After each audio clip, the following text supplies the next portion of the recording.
Hey everyone, Shane from Max Level Video Games here. I want to take a moment to talk about a video I just posted recently, specifically a 2-minute section where I shared my experience visiting a local game store that wasn't open during posted hours. It was a short part of an 8-minute video, but it sparked a lot of reaction. Since posting, we've seen backlash, comments mocking our appearance, calling us clowns, and promoting the other store, but very few actually dispute the facts. Now here's something you haven't seen.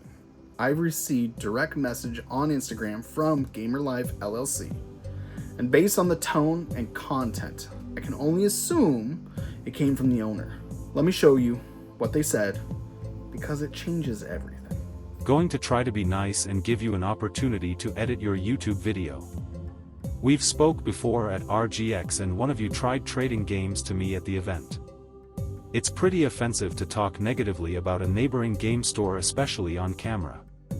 I feel I was pretty welcoming with you guys, so would have expected some notification that you were coming to film, let alone have issues. The ball is in your court.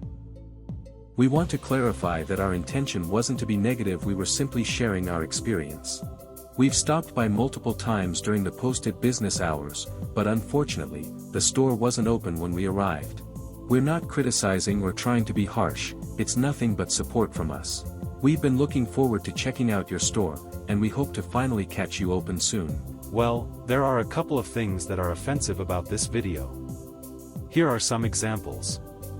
This tiny little store, don't know what it is called. But you claim that you've been wanting to see the store? It sounds a little questionable. Showing up to film without contacting me and then being disappointed as if we made any agreement, then blasting us on the video is uncalled for. Stating, "This is the last time you are coming back," sets a tone that the viewers should probably do the same. All of this while laughing and smiling about it sets a tone as if this is a joke. I did speak to multiple people within the community about this situation, and it is unanimous that this is offensive, as well as some other experiences with you guys. Even if I give you guys the benefit of the doubt, it can't be that hard to see how this is offensive. There's only one way around this scenario that I'll accept. Editing or deleting the video. Public apology on video and posted to your YouTube so my community and supporters will see. In-person apology to my staff and I, and including all of the vendors who saw this video at our upcoming event. All of the vendors who saw the video see this as tarnishing our event, which may hurt their business performance during any event hosted by us. October 4th to 5th. If you really wanted to see us in good faith, this should be a piece of cake. Anything less and we'll stand where we stand. I'm sure you've seen the response, at least in the comments, not including in-person outrage. It is in your best interest to do these things your image as well. I'll leave it up to you guys. My video reflects real, documented experiences, including multiple visits where your store was not open during posted hours. I have video evidence with timestamps to support this. I've also reviewed your store's online presence, and the facts speak for themselves. Your business has only a small number of reviews on platforms like Yelp and Google. Several of those reviews mention inconsistent hours and poor communication, which aligns with my experience. Despite your claims of widespread community outrage, there is no visible public backlash. While I recognize that some viewers felt the tone of the video was strong or dismissive, what's more telling is that the backlash in the YouTube comments has been more personally deprecating toward Max Level Video Games than critical of the video's content or its factual accuracy. For example, at Brittany Yank mocked our appearance with comments like, "Smell like stale Cheeto puff dust on an arm of a clapped-out gaming chair." At Moat_Monster suggested the video felt dismissive, even while acknowledging that may not have been the intention. At Eric Log criticized the structure of the video, saying it wasn't a gamer life quality move, but didn't dispute the facts. At Michael Del Rio 5029, who appears to be affiliated with your store, publicly mocked Max Level Video Games by calling us clowns and promoting gamer life as the superior alternative, while ironically emphasizing posted hours, which my footage clearly shows were not on. These comments were made publicly and voluntarily, and they reflect a tone that contradicts your claims of being unfairly targeted. If anything, they show that Max Level Video Games has received more direct criticism and mockery than your business has, despite simply sharing a truthful experience. If I were in your position, I would have acknowledged the feedback, clarified any misunderstandings, and used it as an opportunity to improve. Not demand apologies or attempt to silence criticism. I won't be editing or deleting the video, and I won't be issuing an apology. Max Level Video Games stands by what was said, and we have the evidence, and now public commentary, to back it up. There is nothing wrong with criticism. But there is a better way to go about it. Our opener had a family emergency that day. We have customer accounts of your business not opening on time and that you have treated them, but we didn't blast you on YouTube. If you truly wanted to support the business, you would take it down or edit because it is offensive. Don't be surprised if other store owners and resellers tell you it was shitty if you to post that. And the problem is the tone and words were also offensive to begin with. For example, tiny little store don't know what it was called, but you claim you've been wanting to see us. Again, if you really wanted to see us, then hit us up and we can arrange it, but the way you went about it is the issue. Of course you guys are getting backlash, because this is perceived as offensive with or without the store being open at the time. Believe me, I am not expecting an apology from you guys, because if you don't have the decency to communicate with a business to business about arrangements and issues, then you have no respect to begin with. Trust me, you standing by not editing the video only hurts your image in the long run as well. Apparently ego runs strong over there. Stand where you stand. I have no problem. You are not welcome at Gamer Life. Your latest message makes it clear that you're no longer interested in constructive dialogue. That's unfortunate, but I respect your decision. Let me be clear, Max Level Video Games stands by the video and the facts presented in it. The footage, timestamps, and commentary reflect a real experience, one that aligns with public reviews and customer feedback about your store's inconsistent hours. Your response has shifted from addressing the issue to personal attacks and exclusionary language. Phrases like "ego runs strong over there" and "you are not welcome at Gamer Life" don't reflect professionalism or a desire to resolve anything. They reflect defensiveness and an unwillingness to accept valid criticism. If your goal was to silence feedback or intimidate another business into removing content, that won't work here. We believe in transparency, accountability, and standing by our word, especially when backed by evidence. We've already clarified our intent publicly and acknowledged that some viewers felt the tone was strong. But the facts remain unchanged, and the public commentary shows that Max Level Video Games has received more direct mockery and backlash than your store has, despite simply sharing a truthful experience. We're moving forward focused on our community, our customers, and continuing to grow with integrity. If you ever decide to engage in respectful, business-to-business communication, we're open to that. Until then, we wish you the best. Your video and comments were personal attacks on the store. You've received negative feedback on YouTube because that was their response to it. And it was everything else that said that truly offended them. I don't have to repeat those lines. You know what was said. Sorry to let you know, but your YouTube comments isn't the entire world. It has been brought to my attention from my supporters that are not in your comments as well. The way you guys have treated others negatively in person give me a little more context on how you move.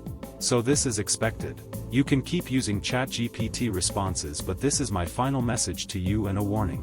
You are not welcome at Gamer Life and its events, and you are not allowed to film our store. Doing so, we'll acknowledge you do not respect our decision and will push any legal action against your business if you decide to defame us. Without an apology or editing the video, we'll stand with this decision. Let's break this down. There is a better way to go about it. I shared a real experience. I didn't insult anyone. I didn't fabricate anything. I showed up, documented what happened, and posted it. Our opener had a family emergency that day. I wasn't aware of that, and I respect it. But again, this isn't on me. That's on the business. I want to emphasize something here. This is not the first time I visited Gamer Life and found the store closed during posted business hours. 2 months ago, I recorded a video showing the same issue. Here's the original file, unedited, and was created on Wednesday, May 21st, 2025 at 12:10 p.m. And it clearly shows me arriving during the posted hours with no one present. This isn't a one-off, it's a pattern.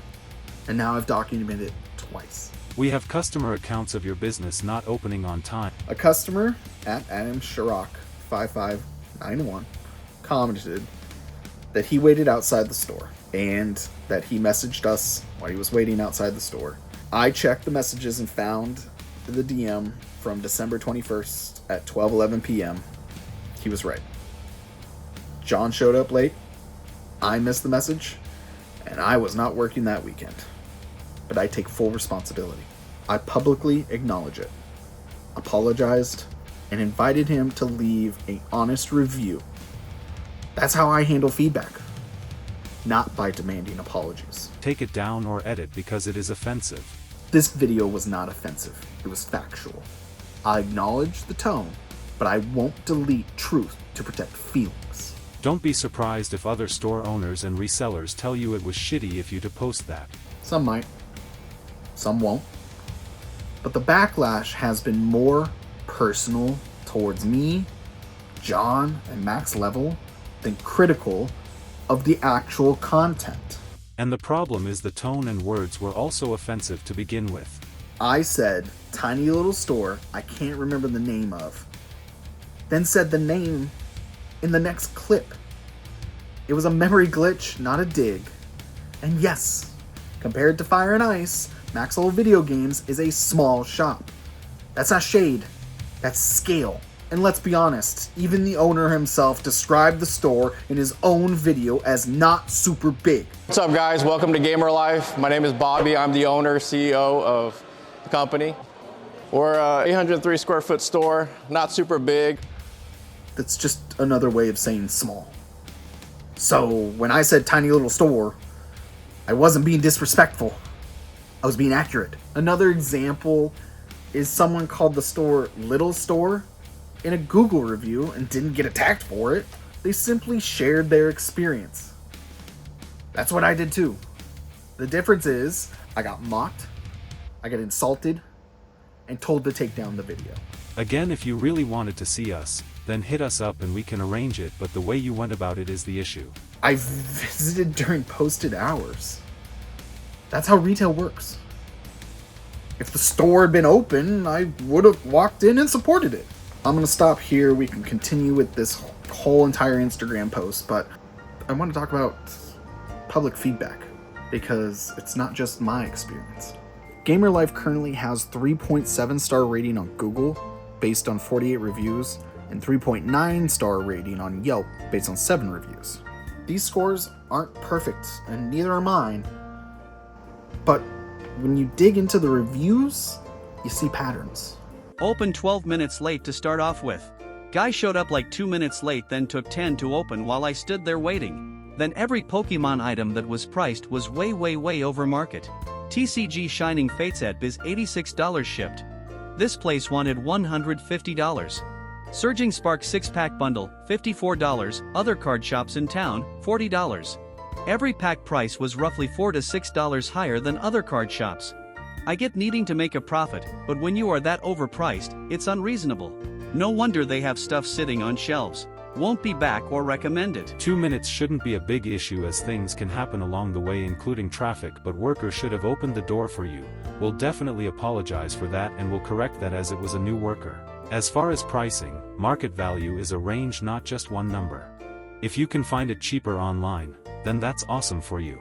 But for those that want the convenience of walking into a store knowing they will get legit cards, instead of dealing with a random Joe on the street or online, then coming to a store is beneficial. Surging Sparks we buy from a distributor ranging from $40 to $45, so you gotta understand it makes no sense to sell it for the same price because we have processing fees and overhead. Until you run a store and understand what goes into it, I would expect some form of wanting to understand. Feel free to come talk to me personally as I am the owner and have no issues talking about pricing. But if you don't want to have a conversation, good luck on your quest to the other card shops. Here's another one. Do not shop here, it's a scam.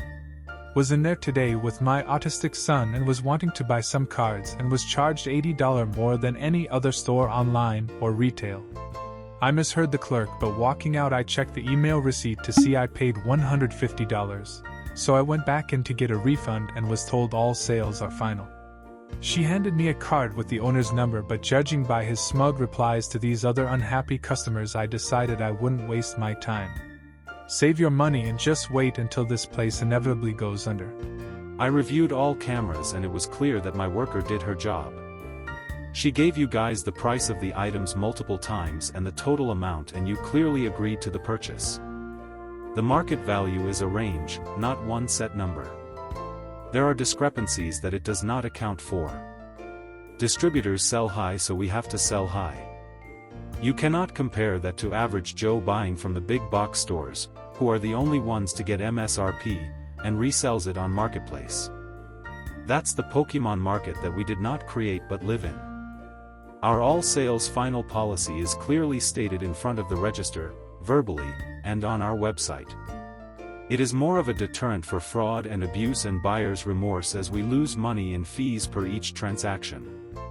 This does not mean we do not break policy under certain conditions to help our customers. As far as sounding smug to you, I only respond back with the same respect that is given to us.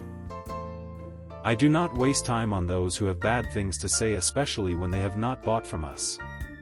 For those who have bought from us, which includes you, I have no problem coming up with a middle ground solution as long as customers come at us in a respectful manner. A culture of respect is more important than money, and I'm willing to let the less than 10% walk to build a culture of respect. So if you can do that, then you can reach out to sales at Gamer Life Store or text us in store to set up a conversation. Alright, how about this? We'll pick a review that's a little more recent. Not the best experience trading in some retro games. I reached out on a Tuesday and was strung along for a week. Initially quoted a price, then that was dropped by $25 due to condition. Finally, when I stated I wanted a cash trade-in, they offered to Venmo the cash to me. I could have received actual cash, but was told it would be at a later date. Even after all of that, here I am still waiting for my payment. I was asked to come in and sign a trade agreement at 12 p.m. It is now 1:55 p.m. and I'm still waiting. Not very good customer service when you accept the goods, but don't pay the customer promptly. Likely won't do trade-ins here again. I'll just drive to Sacramento. Edit. I do appreciate the process and the desire for perfect condition of retro games, but in most cases, people looking for retro games are just wanting to ensure it works to share with friends, family, etc. I also understand the process of testing/inspection, but a week, just in my opinion, is a bit much. Each time I've gone to the store, there has been no customers and only one employee, all of which were nice.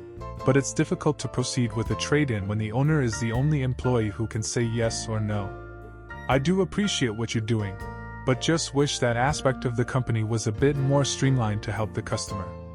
As I have perused, the prices for games being sold seem very reasonable, so if I am looking for something to purchase, I'll swing by.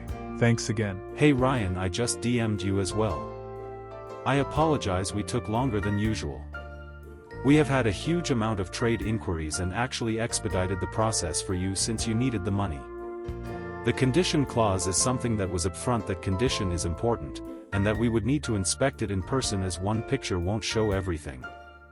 The offer based off pics is preliminary. We do test every game for proper operation, so that can take some time when there is a good amount of games. So we do not pay up front unless we find issues, which we did. Once we sign the agreement, then that is final. I was waiting for your Venmo as we do not carry much cash for safety reasons. Cash is available but by appointment. I do work a 10-hour day job on top of the business, so I have to wait until my breaks to bring cash or Venmo when I get a chance. Payment has been sent. Sorry, that process is the only way we can go about it at the moment, as we are a small startup business. Would have been okay with dropping off cash at 1 to 2 p.m. also, but I didn't know you were that much in a rush to get the money. The thought process was to get you signed early so I could send you money as soon as I got to take that break. I do apologize for the delay. Reply to edit. Hey Ryan, I appreciate you changing the review to a 4-star. A lot of people would accept a fair condition item just to play, but we are collectors and gamers, so we always try to have a balance for both. That's why we do our Whatnot Live streams, where we auction fair conditioned items starting at $1. And sometimes we lose there financially, so we try to minimize the risks. And believe it or not, retro game collecting is on the rise, and that's the culture we do promote. We get a lot of old and new collectors that praise us for the hard work we put in. It's what we do and what makes us stand out amongst the rest. As far as trade-ins, unfortunately we are a small business, and if you watch our stories and posts, you'll hear me talk about how this was a test run that turned into a passion project due to the community asking us to stay. First year was lots of trials and errors. This second year has been about recovering financially and making things more efficient. With that being said, we normally don't have that many trades, but now that we've had a surge in popularity, it's time to streamline things to be a bit more efficient. Things are in place to improve the process in time, but this is how we have to work for now. However, even this process usually works with little problem. I think the main cause for this situation is we did fail to contact you sooner than we'd like. I will say conversations were made internally to be able to get back to customers faster, even with my decision or actions pending. So expect a better experience next time. One of my favorite things to say is, every day is a new day to get better. So I do appreciate the feedback, and again, apologize to you and hope to see you again soon. Every day is a new day to get better. And that's the exact same experience in what we provide here, and that's our motto. You gain experience every single day, and you eventually level up. You're not perfect. No one is. No one is. Nothing is. That's the great thing about learning. And that's what we stand for here at Max Level Video Games. And we stand by this video and the facts presented. We've clarified our intent, acknowledged our tone, and responded respectfully. We won't be deleting the video or issuing an apology for sharing a truthful experience. To our community, thank you for your support. We'll keep showing up, being honest, and doing our best to serve gamers with integrity. If you've got feedback, we're here to listen. Thanks for watching. Stay respectful, stay real, don't forget to level up. So yeah, I normally don't like doing scripted videos, but I need to do a scripted video for this because I need it to be as professional as I possibly can. And you know, I use ChatGPT because I'm not great at spelling, I'm not great at the English language, and it just helps me put my thoughts in a proper order and get as much of my tone that I believe I'm trying to portray as best as I can. See you in the next video.